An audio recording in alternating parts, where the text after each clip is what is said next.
Okay, first off, before we go into the chapter review of The Promised Neverland, I just want to make sure that everybody that's watching this video is safe and is making sure they're protecting themselves and making sure they're washing their hands and staying very hygienic at this moment in time in this current pandemic crisis and everything like that. But that's really much it. Just want to make sure that everybody is keeping themselves protected and promised that they are staying hygienic and everything like that by washing their hands wherever they go, making sure they have hand sanitizer on them whenever they need it, and everything like that with the current situation involved. Other than that, let's crack down to this week's chapter review because it was quite a doozy again this time. So like always, 3, 2, 1, hit the intro.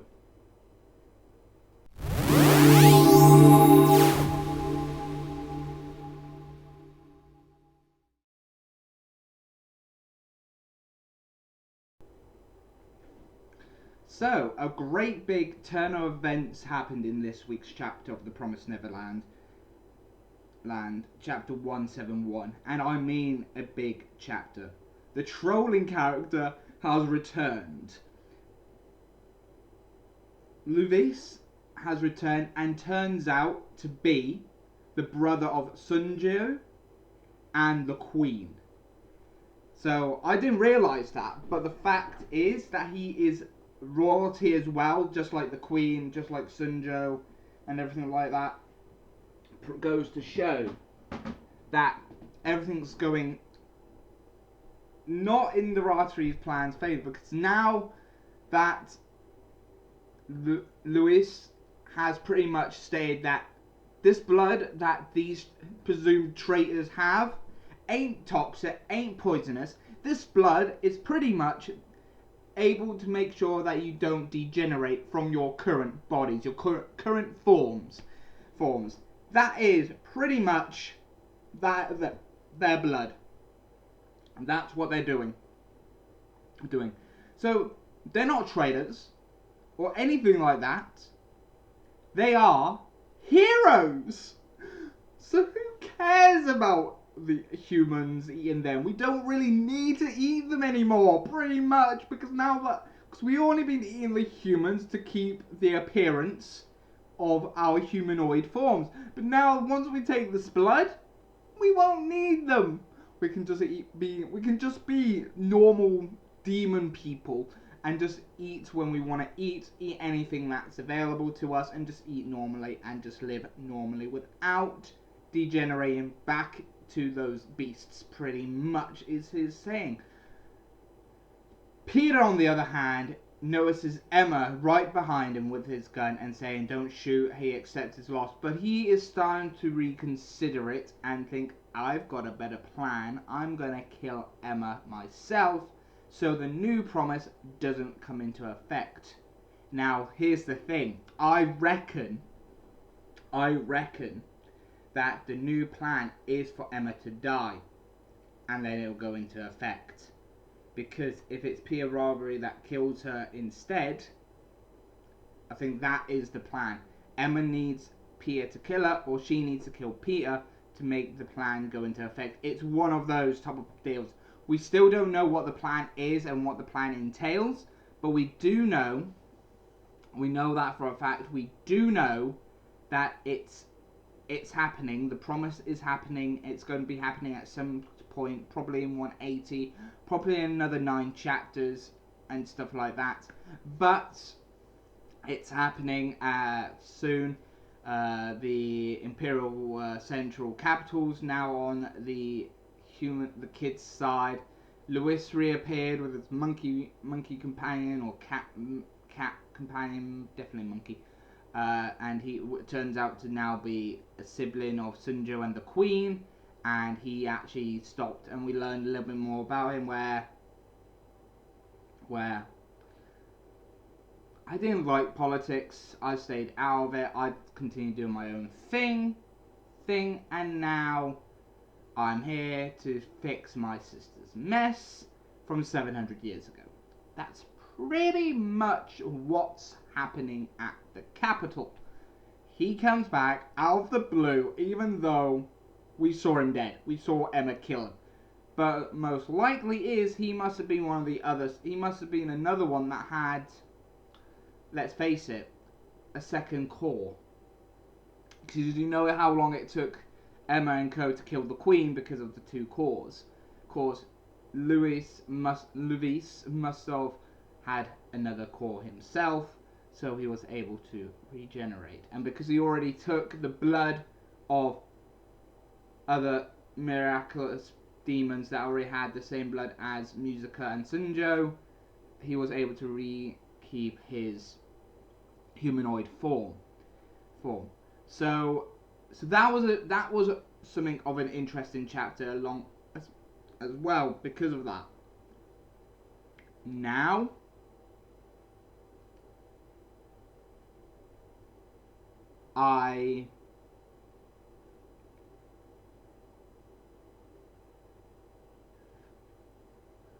I'm going to be honest with you.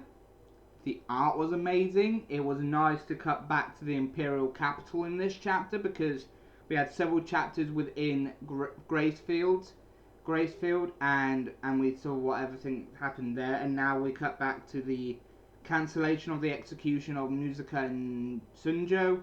Was great because I like those guys and everything, and I've already found the page I'm going to be using as part of my thumbnail for this chapter as well. But it's great, really. It's really, really great that this has been happening, and I really like it. I really, really enjoyed it. Other than that,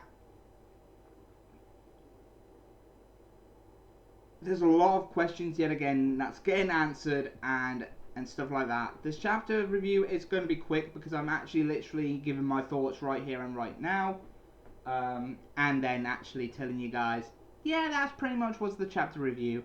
Yeah, we've got this. Yeah, we're gonna do this, and yeah, we're gonna do the normal thing. And that's pretty much what this chapter is. We have we've got a standoff between PRR3 and Emma now at the end of this chapter. That it was very interesting. I like how it is, and I love what PRR was thinking. If he kills Emma, that promise is in effect, and his promise, his family, his clan's promise stays in power. But I don't think it's going to happen.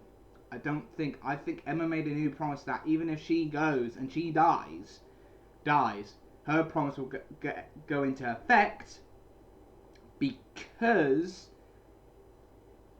it needs to. And definitely now that majority of their plan, getting Sunjo and Musica to have the demons take their blood, to drink their blood and be fine with it,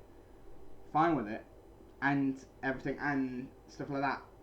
There's no reason for PRR to be there. Definitely with the announcement where Luis, or Lewis as Magnusstring used to pronounce it, just outright stated that we're abolishing the farms, we don't need the humans anymore, we won't need them, we can, and everything like that. Just abolishing the farms and everything because we've only been having the humans because of us to stay in our forms, but if we have their blood, we can stay in these forms and we don't want to. So pretty much I think Emma had some influence on Luis as she normally does with a lot of characters and stuff like that.